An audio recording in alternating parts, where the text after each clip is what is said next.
Fala aí, pessoal, beleza pura? Professor Felipe Lucas aqui na área, trazendo o gabarito extraoficial da nossa prova do TJ Pará, prova de nível médio auxiliar. Vamos lá. Uma crônica aqui sobre Eurídice, né? Aquela coisa, aquela temática do feminino que o CESP tanto trabalha, né? Vários, parece até o texto lá da Ana, de Clarice Lispector, né? Então o CESP adora essa temática, repetiu aqui. E aí infere-se do texto que a personagem Eurídice dedicava-se à culinária. Por quê? Por que Eurídice se dedicava à culinária? Novamente nós temos a descrição daquele cotidiano vazio de uma dona de casa, né? De uma pessoa que se sente ali sozinha, oprimida pelas tarefas, pela obrigação de cuidar de filho, do marido e tal. E essa Eurídice, ela era uma mulher brilhante, isso caiu em outra questão. Então, se ela tivesse acesso a um laboratório, ela inventaria vacinas. Se você desse a ela cálculos complexos, ela projetaria uma ponte. Se você desse a ela uma folha em branco, ela escreveria um clássico. Então, ela tinha toda essa capacidade e ela usava a culinária porque era uma atividade doméstica que reunia um quê? De engenharia, poesia e mais o quê? Engenharia, poesia e ciência. Então ela expressava esse potencial que ela tinha por meio da culinária, beleza? Então, gabarito letra C.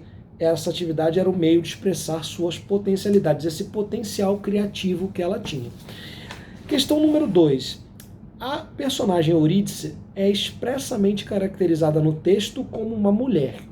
Quando o enunciado diz expressamente, eu busquei logo uma característica literal que o autor dá a ela, que é ser brilhante. Ela é proativa? O texto dá a entender que ela era proativa. Ela ia lá, lavava a louça rápido e bem. Ela era introspectiva? Sim, ela vivia ali pensando. Mas o que tem de expresso no texto?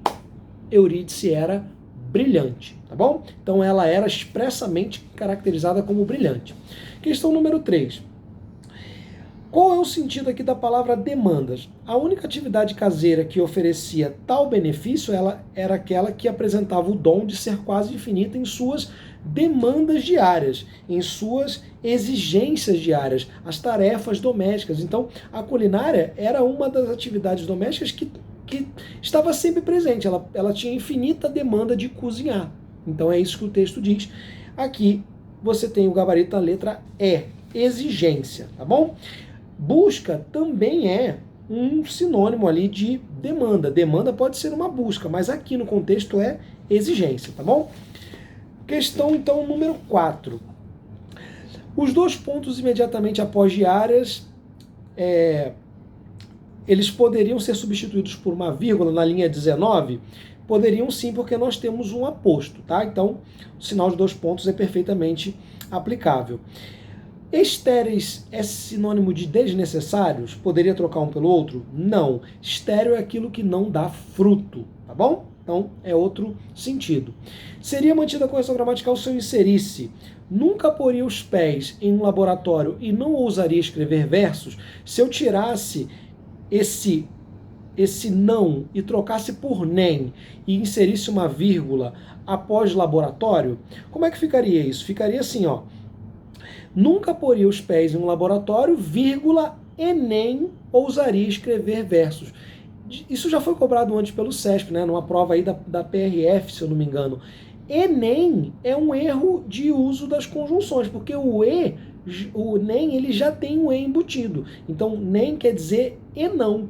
Então, você não pode usar e nem, beleza? Nesse caso aqui, como o nem já tem sentido de e não, você teria que tirar o e também, só que a banca não fala dessa retirada do e, ela fala apenas da inserção da vírgula e a inserção do não. Então vai ficar vírgula e não, beleza? E nem, no caso, depois da substituição.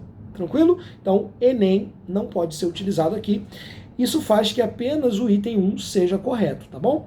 Então o gabarito vai ser letra B de bolota. Questão número 5. Essa aqui é uma questão mais complexa, né? A correção gramatical, os sentidos do texto seriam mantidos caso se suprimisse. Vamos apagar aqui e ver o que acontece.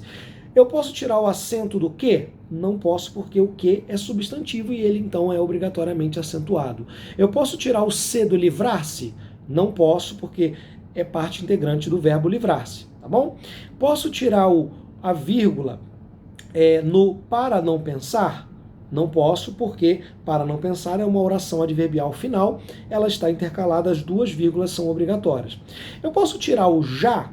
Foi para a escola, já tinha ido, desculpa. O texto aqui, deixa eu voltar aqui, pessoal, onde é que estava o já, né? O já, tá. Ela não tinha emprego, ela já tinha ido para a escola.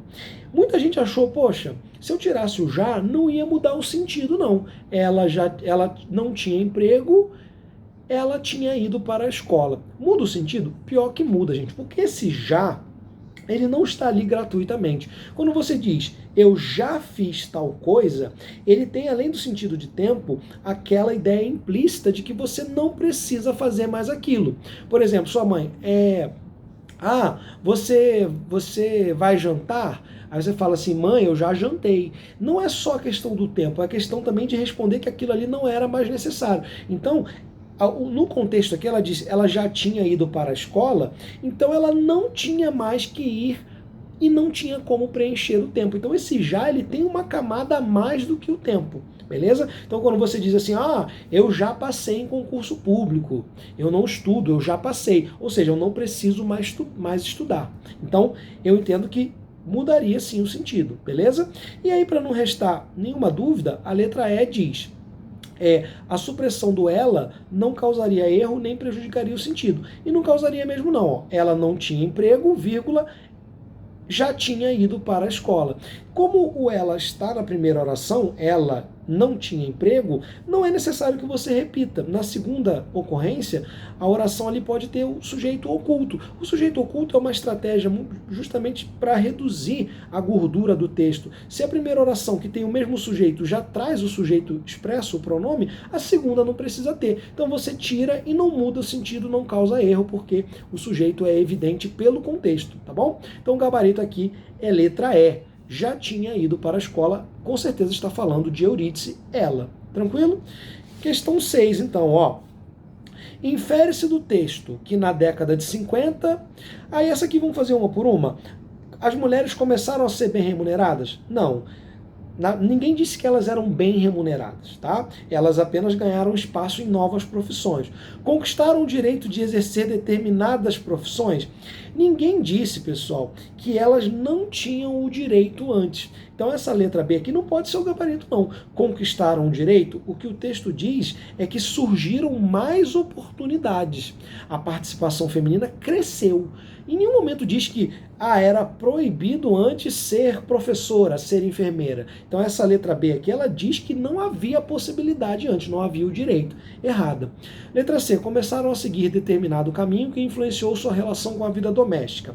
Esse é o nosso gabarito. Por quê? A partir do momento que a participação feminina no mercado de trabalho cresceu, houve uma consequente um consequente aumento da demanda por escolaridade, essas mulheres deixaram de ser meramente pessoas com potencial de atividades domésticas. Elas começaram ali a ter um papel econômico, e aí começou a surgir um preconceito, porque elas supostamente estariam deixando de cuidar do marido, e isso, claro, esse preconceito ele não foi extinto, mas a mulher ganhou ali uma presença maior no mercado de trabalho e automaticamente deixou de ser meramente um objeto ali da função doméstica. Isso é ou não é uma mudança do papel que a mulher tinha, uma mudança, né, na sua relação com a vida doméstica? Sim, a relação não era de exclusividade com a vida doméstica, e sim de concomitância.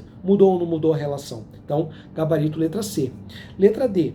Superaram os preconceitos que as impediam de ingressar no mercado de trabalho? Não, o preconceito continuou. Letra E, começaram a ingressar no mercado de trabalho remunerado.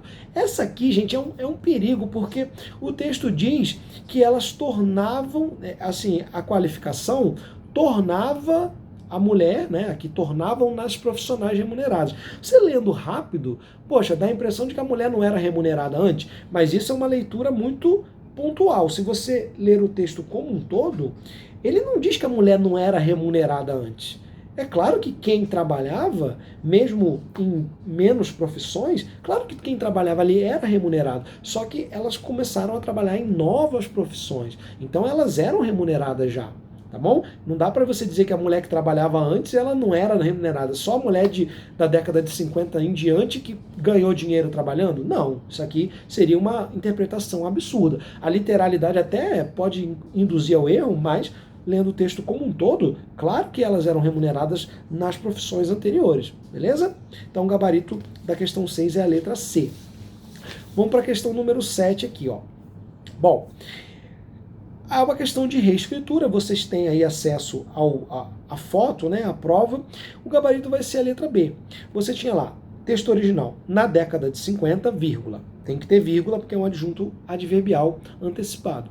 Cresceu a participação feminina no mercado de trabalho, vírgula, especialmente no setor de serviços de consumo coletivo, escritórios, no comércio e em serviços públicos. Aí, gente, essa enumeração aí, né, que começa no especialmente no setor A, B, C, D, E, essa intercalação, ela foi feita com travessões na redação, que é o gabarito. Então, cresceu, vírgula, na década de 50, aí abre, né, abre o termo intercalado, primeiro travessão. Particularmente no setor de serviços de consumo coletivo, escritórios, comércio ou em serviços públicos. Aí fecha a intercalação com outro sinal ali de travessão e vem essa vírgula, né? Essa vírgula. Poxa, o que essa vírgula está fazendo aí? Essa vírgula, gente, se você suprimir os travessões e tudo que está dentro, você vai ver que ela está isolando na década de 50. Lembra que aparecia no começo, no texto original, com uma vírgula só? Agora, na década de 50, é um adjunto adverbial de tempo que veio no meio. Então você tem duas vírgulas. E dentro da intercalação entre vírgulas, há uma outra entre travessões. Então, o macete que a gente ensina no curso é você ignora o que está entre travessões e vê se aquela vírgula se justifica. Você vai perceber que ela se justifica por ser a segunda vírgula de um par que isola o adjunto adverbial de tempo na década de 50. Perfeito? Então, depois continua. A participação feminina no mercado de trabalho cresceu, tá bom? O sujeito está posposto. Começa a frase com o próprio verbo. Cresceu, várias intercalações, depois a participação feminina no mercado de trabalho como sujeito, beleza? Aí aqui para vocês terem uma ideia, ó, gente, na letra A, errada, ou especialmente no texto original, ele se refere às atividades. Na redação proposta, ele está limitando feminina, então mudou o sentido. Na letra C, faltou vírgula após de modo especial e também o outro adjunto não foi isolado, tá bom? Na letra D, o especialmente deveria estar dentro dos travessões. E na letra E, os adjuntos todos estão sem vírgula, então é a pior de todas. E para a gente fechar aqui a questão 8. O sinal de dois pontos foram utilizados para introduzir o quê? Uma explicação, né, pessoal? Ó, apareceu lá, elas iam deixar de lado os afazeres domésticos e a atenção do marido. Aí você vai lá, coloca dois pontos, ameaças a organização doméstica e a estabilidade do matrimônio. Está dizendo que o que veio depois explica o que veio antes. Aquele povo, né, preconceituoso daquela época, considerava que a mulher começar a trabalhar ia ser, né, um atentado à estabilidade doméstica e ao matrimônio, porque ela vai trabalhar, não vai dar mais atenção ao marido, não vai cuidar mais da casa, e naquele momento preconceituoso, esse seria o papel essencial da mulher. Então, é uma relação de explicação, sinal de dois pontos, ou introduz discurso direto ou explicação. Isso aí estava lá na nossa revisão de véspera, aí, como vários outros pontos dessa prova, beleza? Então, vamos ficando por aqui. Até a próxima. Eu vou comentar essas provas em detalhes aí em aulas futuras, vou colocar lá nos nossos cursos do SESP, beleza? E talvez não seja possível colocar no próprio curso do TJ, porque depois que passa a prova, a plataforma limita um pouco, mas eu vou comentar essas provas em alguma aula gratuita e aí vocês podem ter acesso, beleza? Grande abraço, boa sorte a todos.